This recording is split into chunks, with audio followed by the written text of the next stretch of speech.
Hey, it's Justin. Arranged nesting is now available in the Design Workspace in Fusion 360. I'll show you how to turn that on and use it. We posted a video when Arrange Your Manufacturing model was first released. Here's a card to that video. To access arranged nesting before the latest update, you needed to do a bunch of steps, and it was only located inside the manufacturing model in the manufacturing workspace. This new update will allow you to do simple nesting, which Fusion calls Arrange, within the Design Workspace, and you don't need to create a manufacturing model to do so. To do that, you need to turn on the preview flags, as these features are still in beta. If you've already done that, there is only one further step that I'll cover at the end. If you need to turn on the preview, to do that, click Preferences in the upper right corner.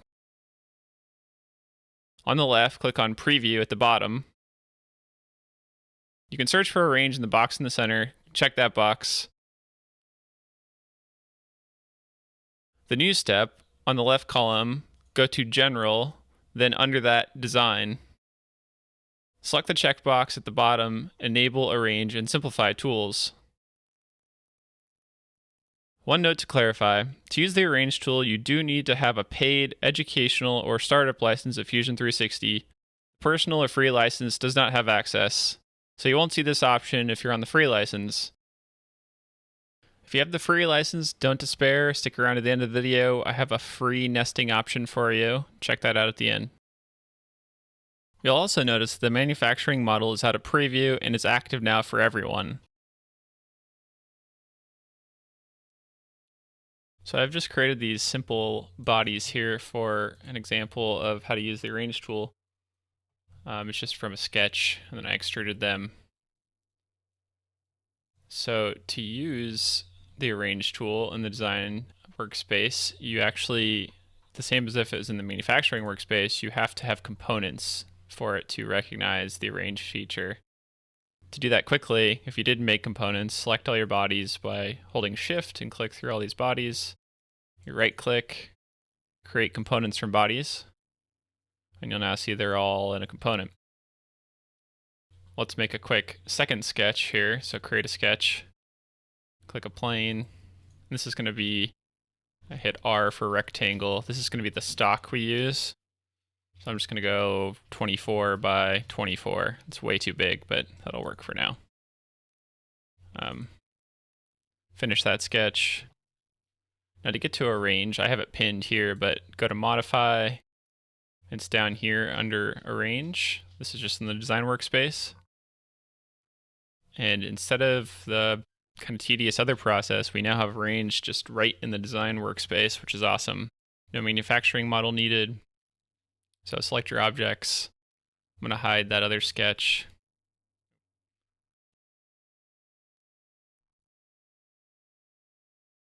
Select all my objects. Then we're going to select a border spacing. Say 1/2 inch, separation, 1/4 inch is fine. Click a planar sketch, say select. We're going to select that sketch we made.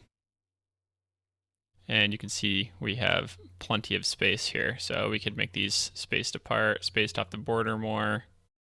What's interesting about this is if we push OK, we go edit our sketch, which is previous in the timeline.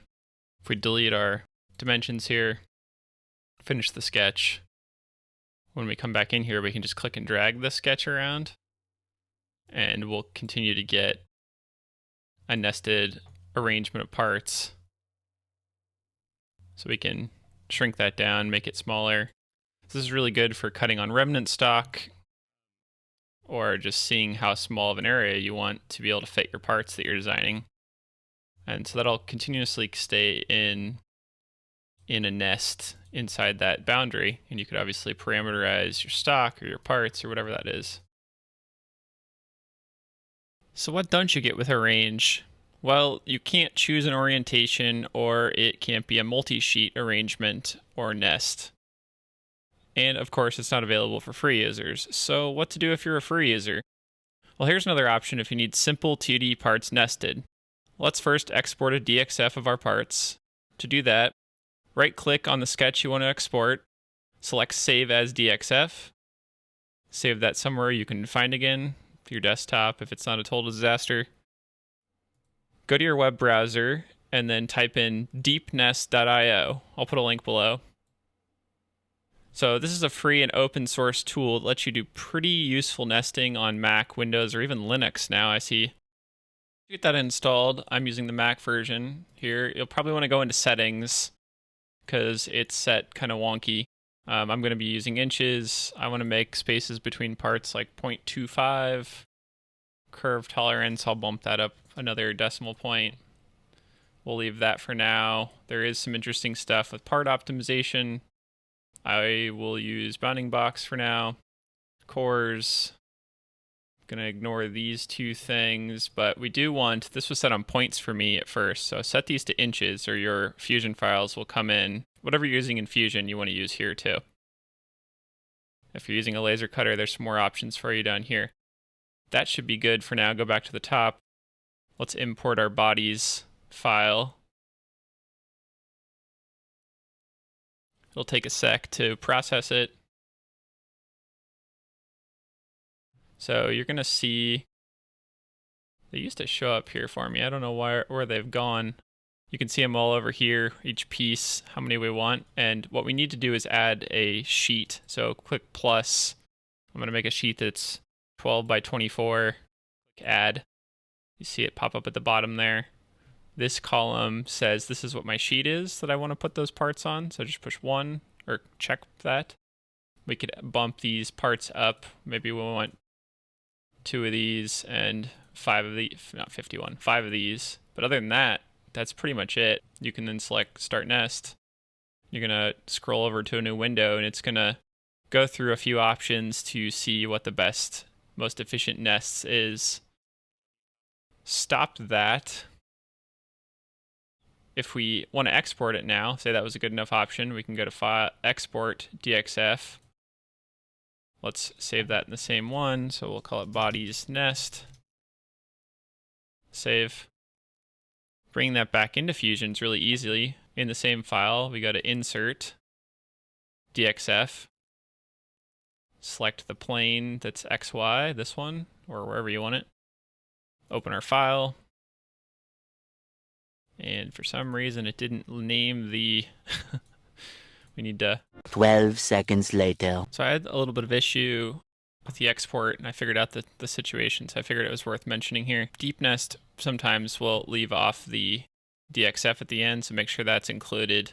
I also found out that it seems to really not like curves. It exploded my spline parts into a bunch of segments. It's definitely not a foolproof solution. If you have rectilinear parts, it seems to be a pretty good solution, but as a warning, this may become an issue for you too. This has been a problem over time. Fusion doesn't really like heavy drawing files, so I'm not too surprised by this, but I thought my computer was crashing for a bit, so I thought this was worth showing to you. It took about 30 seconds, and I'm getting a little warning here that it does not contain unit information, but I'm not sure why. We knew it was in inches, so if it wasn't, change that. And then I want to pull it up here so I can see it a little better. And then I'll push OK. So if you're looking for a free version of nesting, this is a pretty good option. This is all available to somebody with a free license. You can export DXFs, you can import DXFs. So there we go. There's our nest. And you can see here how heavy, if I edit this sketch, how heavy these lines are, these points. You can tell there's just like a bajillion segments. So that may cause some issues, it may not. Buyer beware. But anyway, you've got a nested parts that you can then do whatever you'd like, as I probably freeze my computer here. There you go. There's all the segments. So you can also use this as an overlay and then move your parts where you want them to go if you needed that kind of help. If you want to support the channel but don't want a Patreon-like subscription, Buy Me a Coffee is the perfect option. The idea of Buy Me a Coffee is to offer someone a cash equivalent of buying them a drink as a thank you. It's a one-time thing to show your support for the channel and keeps the content and coffee flowing. Look for the link below for Buy Me a Coffee. If you want to get our CAD and CAM models that we show in the videos, subscribe to our Patreon at cnc.money. Thanks.